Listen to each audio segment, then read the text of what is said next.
Bienvenue sur Azimut. Ici, nous parlons orientation. Retrouvez tous nos contenus et nos outils pour les parents sur azimut-orientation.com. Bonne écoute. Bonjour à tous. Je suis à Lille, ou plus exactement à Los. Voilà, j'essaie de me faire l'accent du Nord. Je suis dans la prépa CAPEC, qui est un établissement d'enseignement supérieur privé enregistré auprès du rectorat de Lille, juste à côté de la faculté de Lille. Je suis en présence de Florian Ramette, qui est responsable des admissions et qui est à l'origine un pharmacien d'officine. Et puis, nous avons aussi Lila, qui est en deuxième année de chirurgie dentaire, et Léana, deuxième année de médecine, qui vont venir nous raconter ce qu'elles ont vécu ici l'année dernière. Ça vous va comme ça ? On est parti. Florian, racontez-moi ce qu'est CAPEC, depuis quand ça existe peut-être déjà, et puis qu'est-ce qu'on y apprend ? Donc effectivement, l'établissement du CAPEC, c'est une école préparatoire donc aux études de santé. C'est un établissement qui a été fondé du coup en 1996 et qui depuis, à travers toutes les réformes qu'il y a pu avoir justement sur l'accès aux études de santé, a toujours accompagné en fait des étudiants qui sortaient du lycée ou en parallèle de leur formation aussi au lycée pour obtenir en fait leur année en médecine, pharmacie, sage-femme, kinésithérapie et chirurgie dentaire. D'accord, donc l'idée ici, c'est en complément des cours de la fac, et on va voir peut-être qu'ils n'y vont pas très souvent, ici, les jeunes, les étudiants se préparent à passer les concours de première année pour aller en deuxième année plus facilement, plus... C'est ça. En fait, ça dépend de à quel moment on démarre. En fait, on peut démarrer dès les années du lycée, donc dès la première pour certains ou pour la terminale. Pour d'autres, si jamais il n'y a pas eu l'occasion de le faire en parallèle du lycée, on peut démarrer juste avant la rentrée universitaire en effectuant des stages de pré-rentrée et une préparation annuelle. L'objectif de tout ça, forcément, c'est d'anticiper, de récupérer un encadrement pour optimiser ses chances de réussite pour l'obtention en fait, de leur année dans les différentes filières médicales que j'ai citées auparavant. Étant donné que ce sont des formations sélectives et que le nombre de places qu'on appelle le numérus apertus actuellement est fixé pour chaque filière, et donc du coup, malheureusement, il y a quand même beaucoup d'étudiants qui échouent avec de très bons résultats scolaires, d'où les différences aussi avec le lycée qu'on pourra aborder plus tard. On reviendra sur les années lycée parce que les parents qui écoutent, sont peut-être moins concernés, mais on reviendra dessus. C'est quoi l'avantage de faire peut-être quand même la prépa l'été juste avant de commencer ? Alors moi, en tant qu'étudiant, je ne l'avais pas effectué, j'avais profité de mes vacances. Après, il y a d'autres choix, je pense que toi, Lila, tu l'avais effectué, le stage de pré-rentrée. C'est qu'en fait, pour cette période-là, soit de 15 jours ou de 3 semaines avant la rentrée universitaire, en fait, on propose des cours d'anticipation sur les matières qui vont être effectuées en fait dès le mois de septembre au niveau de l'université. Pour les étudiants, on va dire il y a plusieurs avantages selon moi. Le premier, c'est que au-delà de l'anticipation, c'est que ça leur permet en fait d'effectuer une transition entre le lycée et la faculté en fait plus rapide, parce que quand ils vont arriver à la faculté, les enseignements dispensés, ça va déjà leur parler, des notions qu'ils auront déjà travaillé un petit peu en amont, donc déjà ils vont être plus efficaces, on va dire en termes de révision dès le début de l'année, pour après entrer plus rapidement dans une phase en fait d'entraînement par rapport au concours, comparé à quelqu'un qui n'aura pas fait de stage de pré-rentrée. Donc c'est une transition qui leur permet d'être aussi sur l'aspect méthodologique déjà plus efficace que des étudiants qui n'en ont pas fait. Après, l'effet escompté, c'est vraiment sur le premier mois en fait, je vais dire du mois de septembre. Parce qu'il faut s'y mettre tout de suite, c'est ça. Et l'avantage d'être ici avec vous, c'est que les étudiants sont encadrés et sont obligés de se mettre au travail tout de suite avec les bonnes méthodes, c'est ça ? Oui, bon après je pense qu'ils sont tous conscients déjà qu'il faut énormément travailler. Parce que déjà il y a la première barrière de sélection au niveau de Parcoursup aussi. Tous les étudiants qui intègrent la formation du PAS, donc pour le parcours accès spécifique santé, ou la LAS pour la licence accès santé, sont des sélections sur dossier. Les places aussi sont limitées. Donc sur le papier, ils ont sensiblement tous le même niveau. C'est juste que comparé au lycée, justement, là vous avez plus de DM, plus de DS, plus d'interro, il n'y a plus de contrôle continu. On mise essentiellement, la fac considère que vous devez être autonome et de vous préparer en fait tout seul pour le jour J de l'examen en fait en décembre ou au mois de mai. C'est un peu comme si on disait à un étudiant à la rentrée scolaire en fait de terminale, voilà le bac a lieu la 3e semaine du mois de juin, voici l'emploi du temps et je vous fais les cours et vous vous débrouillez tout seul en fait pour vous préparer au baccalauréat. D'où l'existence des prépas et notre accompagnement aussi pour les étudiants. Alors c'est quoi votre accompagnement concrètement ? Qu'est-ce que les étudiants vont trouver ici ? Alors, il y a plusieurs aspects. Donc déjà, le point de départ, en fait, c'est ce qu'on appelle les livrets de cours. Donc en fait, ce sont des supports pédagogiques, qui permettent aux étudiants, en fait, d'avoir, une retranscription, en fait, des cours, en fait, de l'université de manière bien structurée, sous forme de tableau, avec des éléments aussi, surlignés en gras, avec certains repères pour leur préciser que c'est des notions à maîtriser pour le concours ou qui tombent régulièrement, en fait, au concours chaque année. L'apprentissage du livret pédagogique, en fait, leur permet déjà de répondre à des questions de type concours. C'est pour ça que sur chaque support, on répertorie en fait les annales, donc les questions des années précédentes, et à l'apprentissage du livret, pour les étudiants, ça leur permet justement d'y répondre. L'avantage de tout ça, c'est que par rapport au nombre d'heures de cours effectuées à la fac, à la prise de notes aussi, ça leur permet justement de gagner beaucoup de temps pour éviter de compléter leurs notes, de les reficher ou des fois de réécouter certains cours. Et tout ce temps en fait gagné leur permet d'être déjà en fait dans l'apprentissage, puis ensuite dans l'entraînement par rapport à l'examen. Donc ça, c'est le premier levier. Et après, donc le deuxième, c'est surtout les séances de cours. Donc là, qui sont animées par nos enseignants qui sont à temps plein en fait dans la structure. Et en fait, les séances de cours qu'on propose, du coup, se déroulent en parallèle de celles de la faculté, pas en même temps pour que ça soit redondant. Il y a toujours un décalage en fait qui est opéré pour que ça soit des séances en fait d'approfondissement. Donc sur un créneau de séance de 2 heures, on va dire que vous avez une première partie qui est dédiée aux éléments en fait clés à maîtriser pour le concours, et le deuxième temps d'une séance en fait pédagogique, c'est vraiment de l'entraînement, de réponse aux questions, sur les questionnaires à choix multiples, d'exercices aussi. Après, donc forcément, entre la combinaison des livrets de cours et des séances, il y a aussi une partie en fait du suivi des étudiants. Donc là, il y a 2 dimensions à ce niveau-là. Donc le premier facteur, c'est on va dire le parrainage en fait, et justement, Léana et Lila, justement supervisent des étudiants en fait, depuis déjà 1 an pour Léana et 2 ans pour Lila. Donc ça, c'est un parrainage en fait d'étudiant à étudiant. C'est une prise de contact en fait de manière hebdomadaire pour en fait savoir pour chacun de leurs filleuls comment ça se passe au niveau de l'université, les difficultés rencontrées. Elles partagent en fait leur expérience aussi de ce qu'elles ont vécu pour accompagner les étudiants. Elles ont forcément des retours à nous faire au niveau de l'équipe pédagogique pour justement en fait savoir pour chaque étudiant comment ça se passe, si tout se passe bien, s'il y a des difficultés rencontrées ou s'il y a un décrochage. Et ces informations-là en fait permettent de solliciter en fait les étudiants en difficulté sur des rendez-vous pédagogiques. Donc ça, c'est le deuxième volet en fait de l'accompagnement. Les rendez-vous pédagogiques sont réalisés par les enseignants. Donc c'est essentiellement avec Loïc Poissonnet, le directeur pédagogique, ou Marilyn. Là, en fait, c'est soit l'étudiant le prend spontanément pour faire des points de méthode de travail, des briefings les résultats de colle, ou après ça peut être des retours du parrainage qui déclenchent des rendez-vous pédagogiques pour refaire le point et encadrer les étudiants.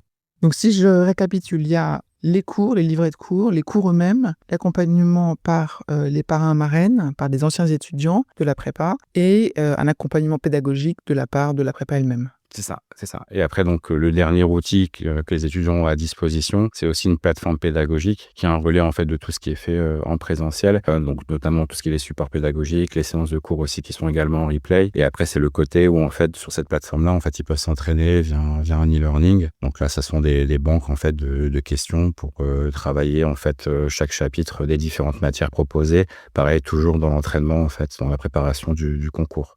Donc tout ça combiné, ça nous permet en fait de suivre au mieux les étudiants et aussi d'optimiser leurs chances de réussite pour le concours. Justement, c'est quoi vos résultats? Les résultats en termes de taux de réussite, là sur l'année dernière, c'est 61%. On va dire c'est grossièrement plus d'un étudiant sur 2 en fait qui va passer. On aimerait bien que tout le monde réussisse, mais c'est impossible d'avoir 100% en fait de réussite. Donc déjà d'avoir une moyenne à plus d'un étudiant sur 2, c'est déjà très bien, étant donné qu'on n'est pas les seuls non plus à accompagner les étudiants. Pour les étudiants qui font une prépa, après peut-être que vous allez le décrire aussi, c'est qu'en fait ils recherchent un accompagnement en fait qui n'existe plus en fait, parce que la fac ne peut pas le proposer pour 1600 étudiants. Et comme c'est un concours également, le but c'est d'être le meilleur, d'avoir la meilleure préparation en fait possible. Donc beaucoup d'étudiants font une prépa en fait en parallèle de leur année. Et en fait tout ça c'est pour aussi avoir des points de référence durant l'année, de pouvoir poser ces questions, d'avoir des réponses aussi. Dans les choses qui sont demandées au concours, c'est pas de la restitution de connaissances comme on peut avoir au niveau du lycée. Là, c'est vraiment une question à choix multiples avec 5 items de proposition de réponse A, B, C, D, E. Et dans les items, vous avez des choses, des idées clés du cours qu'il faut maîtriser. Et après, ça peut être des exemples de cours, des valeurs numériques précises qui vous serviront à rien pour plus tard dans votre exercice, mais qu'il faut connaître en fait pour le concours, pour opérer une sélection parmi tous les candidats en fait qui ont déjà un très bon niveau scolaire. Bon, ça me paraît super clair. Merci beaucoup. On va passer aux étudiantes et puis elles vont nous raconter un peu ce qu'elles ont vécu ici. Lila, vous êtes aujourd'hui en 2e année de chirurgie dentaire. Racontez-moi un peu ce que vous avez vécu ici et puis après on parlera aussi quand même de votre rôle de marraine, de voir un peu comment est-ce que vous vivez ça. Ok, du coup, moi, je suis arrivée au CAPEC en août. J'ai commencé par un stage de pré-rentrée, du coup, qui m'a vraiment aidée. Surtout, déjà pour rencontrer des gens, parce qu'on arrive quand même dans une fac où on connaît pas grand monde, parce que j'ai pas beaucoup de mes copines qui sont parties aussi en médecine. Et du coup, déjà, je me suis fait des amis avant la rentrée. Et côté motivation, c'était vraiment top pour pouvoir aborder l'année comme il fallait. Après, pareil, j'ai pu prendre de l'avance sur le programme. En fait, j'arrivais en séance à CAPEC, les cours qui étaient donnés, je comprenais quasiment rien. Mais par contre, quand je les avais à la fac après, en septembre, là, pour le coup, je les comprenais. Et puis, je me disais, ah, ça, j'ai retenu, ça, j'ai déjà vu, etc. Donc, c'est surtout sur ce plan-là que, pour moi, le stage m'a beaucoup aidé. Ensuite, j'ai fait ma préparation annuelle, pareil, chez CAPEC. On avait un suivi qui était super maintenu. Je sais que j'avais une marraine aussi qui m'envoyait des messages vraiment tout le temps et tout. Je pouvais beaucoup compter sur elle. C'était un gros soutien parce que j'avais surtout peur, j'avais pas forcément peur d'abandonner, mais j'avais peur de faire un peu cette année qui est quand même assez intense toute seule. J'ai pas ressenti la solitude pendant mon année grâce à CAPEC. Avec ça, du coup, on avait aussi beaucoup de supports de cours, comme Florian a pu l'expliquer tout à l'heure. Sur la plateforme, on a vraiment beaucoup de choses qui sont faites pour nous aider. Et si on arrive à bien les utiliser et qu'on les utilise vraiment toutes, c'est un point fort qui est un vrai avantage en fait pour nous, pour la réussite du concours. Et c'est ce qui m'a vraiment le plus aidé pendant mon année, quoi. Concrètement, vos semaines en cours d'année, elles se passaient comment? Vous alliez combien d'heures par semaine à la fac? Est-ce que vous travaillez chez vous? Est-ce que vous êtes ici tous les jours, du matin au soir, la nuit? Enfin, comment ça se passe? Alors, faut savoir que moi, j'habite à 40 minutes de la fac, donc je pouvais pas faire plein d'allers-retours, etc., surtout avec les bouchons de l'autoroute. Tous les jours, en fait, quand on est en PAS, donc parcours d'accès spécifique à la santé, du lundi au jeudi, on est en cours le matin. Donc en fait, de 8h à midi, on a des cours qui sont à la fac, et moi, vu que j'ai une mémoire qui est quand même pas mal auditive, je faisais le choix d'aller à tous ces cours. Bon, il y a certaines matières, comme la biophysique par exemple, où je ne comprenais rien à ce que le prof racontait, c'était pas la peine pour moi d'y aller, mais je restais en amphithéâtre quand même, et puis je mettais des boules de caisse et je révisais un autre cours. Le matin, je partais de chez moi à 6h30. J'arrivais au CAPEC vers 7h10, quelque chose comme ça. Je commençais à réviser un petit peu dans les locaux de CAPEC. Ensuite, j'allais à la fac de 8h à midi.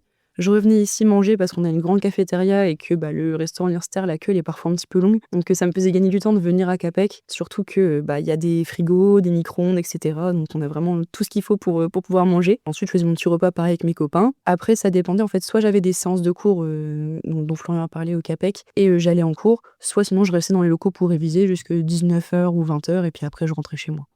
Et vous retravaillez encore chez vous? Ça dépendait des jours. Souvent, oui, forcément, on est tous stressés, on cherche à travailler le plus possible et puis vraiment utiliser tout notre temps. Donc, ce que je faisais, c'est que je rentrais chez moi, je mangeais avec mes parents. Pareil, le fait d'avoir ses parents à la maison, c'est vraiment un gros soutien parce que du coup, je pensais à autre chose que la médecine. Ou bien parfois, même pendant le repas, je leur racontais ce que j'avais vu sur la journée. Bon, évidemment, ils comprenaient rien, mais pour le coup, moi, ça m'aidait encore avec la mémorisation, etc. Ensuite, j'allais dans ma chambre, sur mon bureau, puis je révisais encore une petite heure ou deux en fonction de la journée, de ce qui me restait à faire sur mon programme. Donc aujourd'hui, vous êtes marraine. C'est ça. Comment est-ce que vous voyez ce rôle-là? En quoi il est important? C'est super important car en fait, on est habitué à être au lycée. Quand on arrive en PAS, on est habitué au lycée où les profs nous disent tout ce qu'il faut réviser. Tel jour, vous avez un DS, vous avez ceci, vous avez cela. On nous donne vraiment notre emploi du temps. On nous dit dans quelle salle il faut aller et ce qu'il faut faire, etc. Mais ça, par contre, quand on est à la fac, en fait, on est vraiment trop indépendant, je dirais, parce que juste les profs, on reçoit des mails de temps en temps en nous disant t'es dans tel amphi, patati patata. Et en fait, on arrive à l'amphi, le prof nous dit le cours, et puis ensuite, juste on repart quand on rentre chez nous. Donc le fait d'avoir un système de parrainage comme ça nous aide vraiment à nous guider déjà. Parce que on sait pas comment réviser, on sait pas ce qu'il faut faire quand on est en cours, s'il faut qu'on écrive tout ce que le prof il dit, ou bien si on doit juste l'écouter. En fait, on arrive, on est perdu. Et du coup, le fait d'avoir un soutien d'étudiants en année supérieure qui sont déjà passés parce que nous, on est en train de vivre, c'est vraiment une aide qui est non négligeable, quoi. Tout à l'heure, vous disiez, c'est intéressant, que vous avez une capacité d'apprentissage par l'audition. Ça, vous le saviez déjà au lycée, j'imagine, vous l'avez appris Oui. par vous-même. Et est-ce que vous preniez quand même des notes quand vous étiez en amphi à la fac, ou est-ce que le fait d'avoir les cours fournis par le CAPEC vous permettait de vous passer de la prise de notes? Je me passais quand même pas la prise de notes parce qu'en fait, quand on est en cours, c'est quand même 4 heures tous les matins. Si on est juste là à regarder le prof dans le blanc des yeux, c'est compliqué d'écouter. Moi, en fait, ce que je faisais, c'est que CAPEC, sur la plateforme, justement, ils nous fournissent les livrets qu'on appelle N-1. Donc en fait, c'est tous les livrets de cours de l'année dernière. Donc moi, je mettais le PDF sur ma tablette du livret de l'année dernière et en même temps, j'avais un bloc-notes de feuilles blanches et puis j'écrivais mes cours, j'écrivais les points importants parce que c'est impossible d'écrire tout ce que le prof il dit évidemment, mais j'écrivais les points importants du cours parce que pareil, le fait de faire l'écriture de manière manuscrite, c'est meilleur pour la mémorisation et des études qui ont été faites sur ça, etc. Alors que écrire sur l'ordinateur, etc., c'est déjà moins impactant, je trouve, en termes de révision. Donc j'étais en cours, j'avais en face de moi le livret l'année dernière au cas où j'avais un petit moment où j'arrivais pas à suivre, et en plus de ça, j'écrivais à la main les points les plus importants du cours. Vous avez expliqué comment vous utilisiez les supports CAPEC à la faculté, mais en dehors de la faculté, comment est-ce que vous les utilisiez?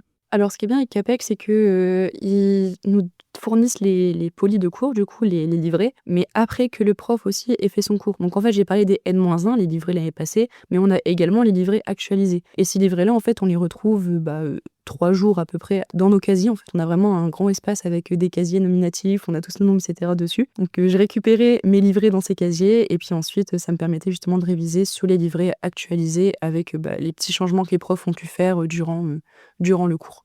Est-ce que vous avez des coups de mou pendant l'année? Oui, bien sûr. Comme tout le monde, on sait qu'on a ce qu'on appelle la novembrose. Donc c'est au mois de novembre où tout le monde commence à être vraiment fatigué parce que le premier semestre, il est quand même très intense. Du coup, forcément, on est là, on n'a plus trop envie de se sortir, etc. On se dit, est-ce que ça sert vraiment à quelque chose? Mais au final, justement, grâce au système du parrainage, j'en avais parlé à ma marraine à l'époque quand moi ça m'arrivait, et aussi à Loïc, notre directeur pédagogique, qui a beaucoup été là pour moi aussi pendant l'année.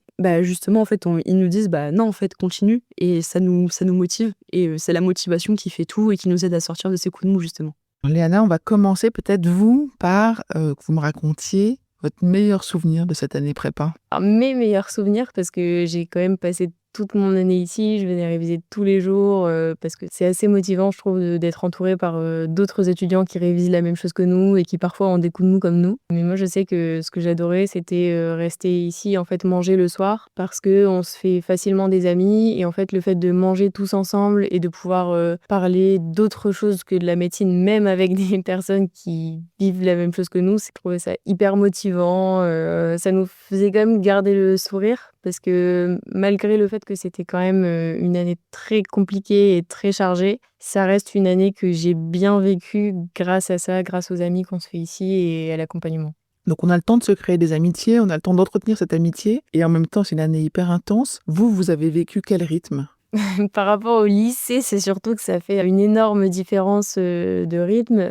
Moi, c'était un petit peu la même chose que Lila. J'allais en cours donc tous les matins de 8h à midi parce que, pour la même raison, j'ai une mémoire qui est quand même assez auditive. Et puis, je trouve que le fait de l'entendre, ça me permet aussi de comprendre le cours. On pense souvent que la première année de médecine, c'est beaucoup de par cœur, etc. Alors certes, c'est beaucoup de par cœur, mais c'est aussi de la compréhension derrière. Enfin, je trouvais personnellement que ça facilitait beaucoup l'apprentissage. Donc du coup, j'allais en cours. Je revenais le midi à la prépa pour manger à la cafétéria avec mes amis. Et en fait, l'après-midi, j'en profitais donc pour aller soit aux séances de cours, soit pour réviser. Et donc, je révisais à peu près de 13h à 16h. Je prenais quand même une petite pause goûter parce que, l'air de rien, c'est important de faire des petites pauses de temps en temps, sinon le mental lâche facilement. Et puis, je reprenais de 16h30 à 19h. Je rentrais chez moi pour manger. Alors, comme j'habitais toute seule, fallait quand même le temps de me faire à manger, etc. Donc, ça prenait un petit peu de temps. Et puis après, le soir, je faisais 30 minutes à 1 heure de QCM, surtout d'entraînement ou des schémas d'anatomie, etc. Donc, le rythme, il est quand même hyper soutenu parce que forcément, il faut aussi réviser le week-end. Donc, parfois, on dit non à des repas de famille, on dit non à des anniversaires. Mais c'est, je trouve, un sacrifice qu'il faut faire, allez, on va dire 1 année pour vraiment avoir ce qu'on souhaite à la fin. Mais ça n'empêche pas de se faire des amis, notamment au sein de la prépa. Parce que c'est vrai qu'à la fac, c'est beaucoup plus compliqué de se faire des amis, on ne parle pas entre nous, etc. Mais à la prépa, le fait de manger tous ensemble, de réviser tous ensemble, ça permet de se faire beaucoup d'amitié et qu'on garde au final sur les années d'après. Et pourquoi est-ce que vous avez choisi d'être marraine? Parce que j'imagine que c'est pas une obligation non plus. Non, effectivement, c'est pas une obligation, c'est totalement volontaire. Alors moi, j'ai choisi d'être marraine parce que justement, j'avais ce souvenir de ma marraine qui, toute l'année, m'a accompagnée, qui m'envoyait des messages hyper régulièrement. En fait, ce que je trouve assez génial avec les parrains marraines, c'est que Enfin, on est là aussi en fait pour s'adapter au rythme des étudiants. Ce qui veut dire que si, enfin moi en tout cas c'est le cas, j'ai quand même, des fioles qui sont assez différents. Si j'ai un fiole qui a besoin que je lui envoie un message toutes les semaines, que je le vois toutes les semaines et cetera, je m'adapte à lui et c'est aussi mon rôle de venir l'accompagner. Au contraire, si, j'ai un fiole ou une fiole qui me dit: «Bah non, moi j'ai pas forcément besoin, juste de temps en temps, bah, j'aimerais bien te poser des questions», là, c'est également à moi de m'adapter. Et en fait, moi, je me souviens de ma marraine qui avait cette capacité d'adaptation qui était géniale. Alors souvent, moi d'ailleurs, ce que j'ai bien aimé, c'est que je lui parlais même pas forcément, des cours en eux-mêmes, mais plus, de son expérience à elle, de comment elle l'avait vécu, niveau stress, organisation et cetera et de comment, elle pouvait me conseiller sur ce que je pouvais améliorer, en fait, comment je pouvais un peu moins stresser et cetera. Léana, je me suis posé la question, parce que tout à l'heure on parlait, du fait d'avoir récupéré les cours de l'année d'avant. Est-ce que ça suffirait pas en fait de juste éviter une prépa et récupérer, je sais pas, d'un ancien étudiant qui vous vend ou qui vous donne, ses cours de l'année dernière? Alors effectivement, c'est une question, légitime, enfin, c'est une question que tout étudiant peut se poser et c'est une question que je me suis posée aussi avant de vraiment connaître, la prépa. Effectivement, la prépa, elle est là pour nous donner les livrets de cours, mais finalement, si on a seulement les livrets de cours, on n'a pas l'accès aux locaux, on n'a pas les séances de cours qui sont données par les profs, on n'a pas l'accompagnement quotidien par les profs parce que alors il faut savoir que moi j'avais beaucoup de difficultés dans les matières, comme la chimie et cetera. Si j'avais pas eu, un prof à disposition dans les locaux pour répondre à mes questions, j'aurais pu rester avec pendant des mois, finalement, ne même pas avoir la réponse au concours et enfin ça rajoute un stress en plus, ça donne finalement on a des connaissances en moins, enfin c'est quand même, beaucoup d'outils qui sont à notre disposition directement dans les locaux, de la prépa. J'ai cru comprendre aussi que vous aviez les cours de l'année qui a une importance sur le concours, ça qui peut avoir un impact sur les questions du concours? C'est ça. En fait, le concours, il est vraiment, créé par les professeurs selon leurs cours, enfin le cours qu'ils ont dispensé l'année même. Ce qui fait que les questions ne sont pas forcément les mêmes tous les ans et finalement le fait d'avoir le cours qui a été dispensé, cette année, ça nous permet aussi d'être complètement actualisés dans nos connaissances et puis il faut savoir que bon, c'est quand même c'est quand même un cursus qui est scientifique, ce qui veut dire que d'une année à l'autre, il y a des données scientifiques qui peuvent changer et donc les profs peuvent, changer leurs cours. Parfois, ce sera, un prof différent qui va faire le cours et qui va l'amener d'une autre manière. Donc le but d'avoir ces livrets de cours actualisés, c'est aussi de vraiment, pouvoir apprendre, ce qui va potentiellement, tomber dans les questions du concours. Florian, je reviens vers vous. L'idée, ce serait peut-être quand même de parler des préparations en première et en terminale, donc qu'on a évoqué mais pas beaucoup précisé. C'est quoi l'intérêt? Est-ce que c'est vraiment utile de se préparer dès la première? Pour la première, si je devais résumer en fait la première santé en fait qu'on me propose en un seul mot-clé, en fait, ça serait plus la découverte. Durant l'année de première, les étudiants sont confrontés aussi à des choix de spécialités potentiellement à conserver pour la terminale et aussi déjà de réfléchir à leur parcours aussi d'orientation. La première santé, en fait, ça permet aux étudiants qui se destineraient en fait à effectuer des études de santé, de venir en fait faire des cours d'anticipation chaque semaine les vacances scolaires à partir du mois de février de leur année de première dans les locaux. Donc ils peuvent le suivre à distance, mais c'est quand même plus pertinent de suivre les enseignements en fait ici sur place. Ils vont découvrir tous nos supports en fait pédagogiques, les livrets, les séances de cours avec les enseignants, la plateforme aussi. En fait, on leur fait déjà quelques cours de méthodologie également qui peuvent leur servir durant leur année en fait leurs années de lycée, plus les enseignements du semestre 2 en fait du parcours accès spécifique santé sur des matières qui nécessitent pas en fait de prérequis de la part du lycée et en fait ça leur permet de découvrir des cours de fac dans les différentes matières, de les travailler pendant une semaine et à la fin de chaque semaine on fait un petit concours blanc en fait. Ça leur permet de se familiariser aussi avec les modalités en fait d'examen sous format de questionnaire à choix multiples et de se rendre compte que déjà même en première ils seront déjà capables de répondre à des questions de type concours. Donc ça leur permet aussi de dédramatiser un peu le projet et se rendre compte que ça peut être compliqué à effectuer, que ça demande du temps de révision, mais que c'est possible justement. Voilà. Ils vont découvrir des cours comme de l'anatomie, biomarqueurs et génétique, de la pharmacologie, les santé, société, humanité, donc des matières qui nécessitent pas de prérequis en fait de la part du lycée. Et ça leur permet de le faire pendant les vacances scolaires également. Et ça, c'est la même chose en terminale? Alors en terminale, c'est plus poussé parce que là, du coup, si je devais résumer aussi un autre mot-clé, ça serait plus l'anticipation. Là, c'est une formation qui démarre en fait au début de la terminale. Donc là, c'est pareil. Il y a des sessions en fait de cours qui sont organisées à chaque vacances scolaires, mais là, pour le coup, à partir du mois d'octobre, pour octobre, février, avril et juillet, et éventuellement août si on veut prolonger. C'est du lundi au vendredi également. Là, l'objectif, c'est toujours pareil, c'est aussi de leur donner accès à tous les outils, donc les livrets de cours, les séances de cours, la plateforme pédagogique, de faire des cours d'anticipation, mais là, pour les matières du semestre 1, donc dans la perspective de la préparation en fait au concours. Et donc pareil, chaque semaine se termine avec un concours blanc. Ils se rendent compte aussi que voilà, bon là, il y a plus de matières aussi qui sont abordées, mais qui sont capables en fait de répondre à des questions de type concours déjà en terminale. C'est juste que ça demande beaucoup de travail, mais que c'est possible. Et là, par rapport à tout ça, dans chaque stage, on fait également des modules de méthode aussi pour qu'ils puissent en fait trouver une méthode de travail qui pourront transposer en fait plus facilement entre le lycée et la faculté. L'avantage en fait de ces formations, et encore plus pour la terminale santé, c'est que pour un étudiant qui va arriver à la rentrée universitaire et qui a effectué une terminale santé, il aura déjà parcouru en fait 60% du programme du semestre 1. Donc ça reste un avantage non négligeable parce que là, pour le coup, une bonne partie des cours qu'il va suivre au niveau de l'université, il les aura déjà travaillés. Donc en fait, le temps d'apprentissage sera plus réduit et du coup, c'est un temps qui va être mis à profit en fait sur la phase d'entraînement au concours, donc sur les questionnaires à choix multiples dans les différentes matières pour vraiment se focaliser sur le concours. Vous les accompagnez aussi sur Parcoursup? Forcément, pour la partie première, parallèle des stages, effectivement, on fait des rendez-vous pédagogiques. Donc là, c'est plus pour les choix des spécialités à éventuellement abandonner pour la terminale, en fonction des différents profils aussi. C'est aussi des présentations en fait des différentes filières d'études, parce qu'en première, on a peut-être une idée d'un métier qui pourrait nous plaire, mais les études de santé, là pour le coup, on suit une formation qui est commune à 5 professions de santé. Donc on fait intervenir aussi des étudiants qui sont passés par le CAPEC, qui sont parrains et marraines aussi. Mais là, ils vont présenter en fait leur filière d'études après la première année.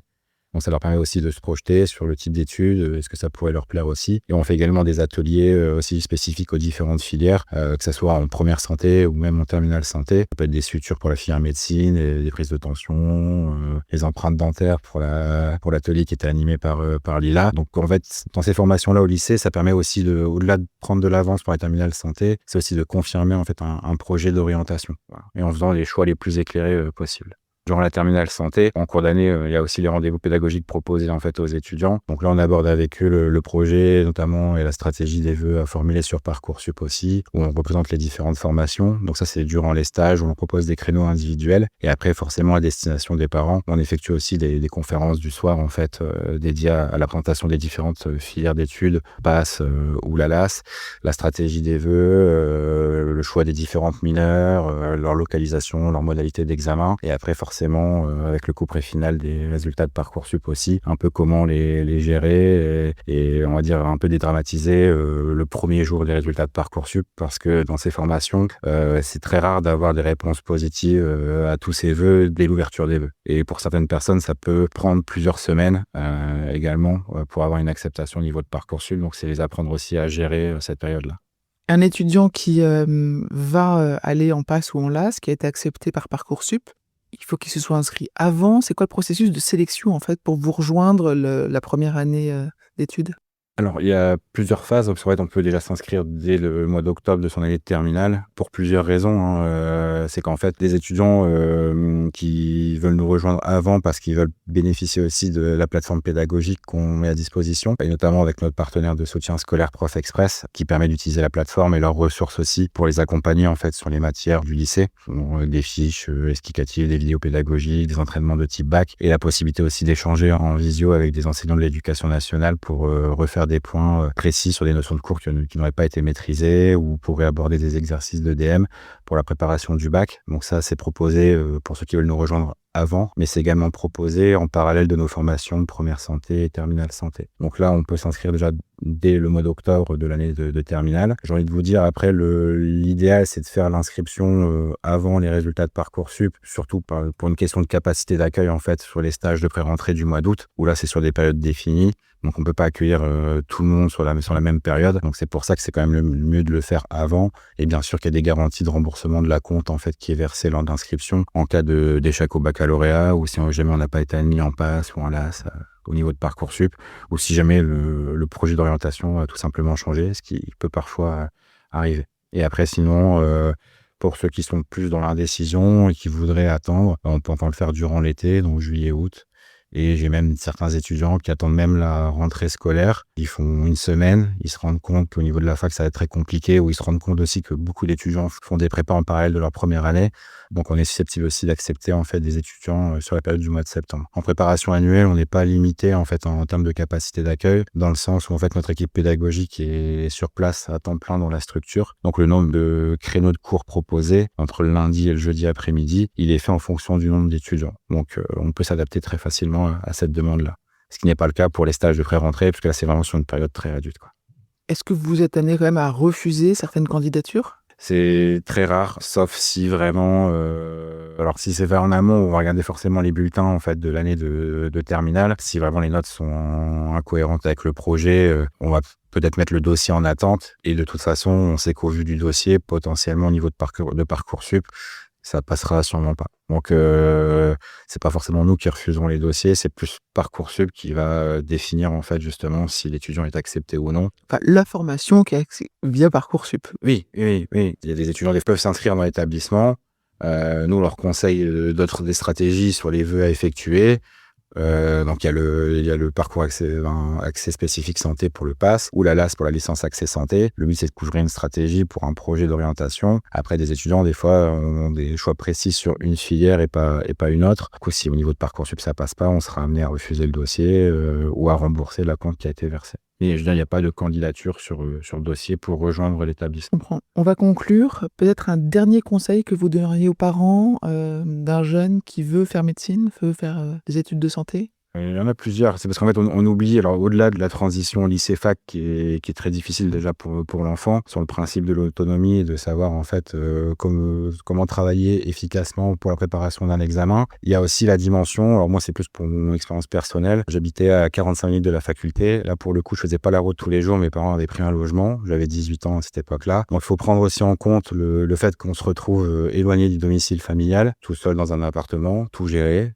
C'est-à-dire la gestion des repas, le ménage, les cours aussi, dans un environnement où la fac, moi on était 3000 à cette époque-là, donc ça reste assez impersonnel. Et ça, plus la transition des cours, la difficulté des cours et la pression en fait aussi de la formation, on se retrouve vite isolé. Et donc du coup, le fait d'avoir un soutien à ce niveau-là des parents sur plusieurs aspects, sur le fait de pouvoir faire une prépa, l'accompagnement sur le logement, et aussi du soutien sans forcément apporter un jugement en fait, parce qu'on peut très bien avoir des très bons résultats scolaires en fait au lycée, avoir des moins bons résultats à la fac, le niveau n'est pas le même, et des fois c'est un positionnement qui est dur à avoir quand on a un enfant qui a amené de très bons résultats scolaires. Les notes peuvent baisser, et j'ai envie de vous dire c'est normal aussi, les attentes universitaires sont quand même plus élevées que celles du lycée. Et après, c'est plus un soutien tout le long de l'année, que nos parents aient fait ou non des études de santé. En fait, il faut le vivre en fait pour comprendre que c'est vraiment une année très difficile, où on a vraiment tendance à se refermer quand même sur soi-même pour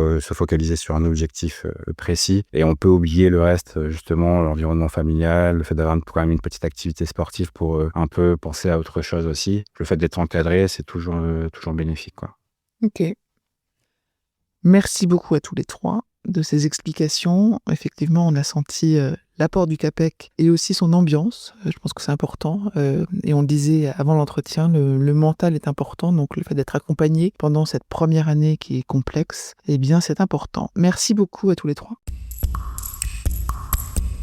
Pour aller plus loin dans l'accompagnement de votre enfant, rendez-vous sur azimut-orientation.com. Tous nos contenus y sont classés par thématique et vous pourrez consulter notre calendrier, notre annuaire d'experts et vous inscrire à la newsletter pour ne rien louper.